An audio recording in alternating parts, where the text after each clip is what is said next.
જિલ્લાના ઝઘડિયા તાલુકામાંથી 3 વર્ષીય બાળકીમાં શંકાસ્પદ ચાંદીપુરા વાયરસનો કેસ સામે આવ્યો છે।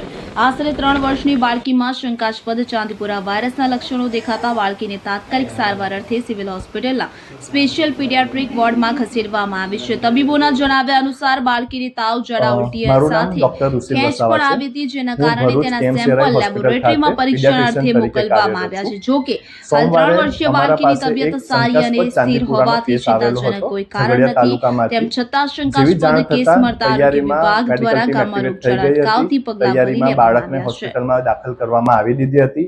જ્યારે બાળક આવ્યું ત્યારે બાળકને તાવ, શરદી, ખાંસી સાથે ઝાડા, ઉલટી અને ખેંચ પણ આવી હતી। બાળકને અહીંયા દાખલ કર્યા પછી હમણાં બાળક સ્ટેબલ છે, તાવમાં પણ રાહત છે, ઝાડા ઉલટીમાં પણ રાહત છે અને ખેંચ આવેલ નથી એના। હવે જુઓ દેશ દુનિયાની તમામ ખબરો તમારી આંગળીના ટેરવે। ઉઠાવો મોબાઈલ અને ગૂગલ પ્લે સ્ટોર પરથી ડાઉનલોડ કરો અમારી CN24 ન્યૂઝ મોબાઈલ એપ।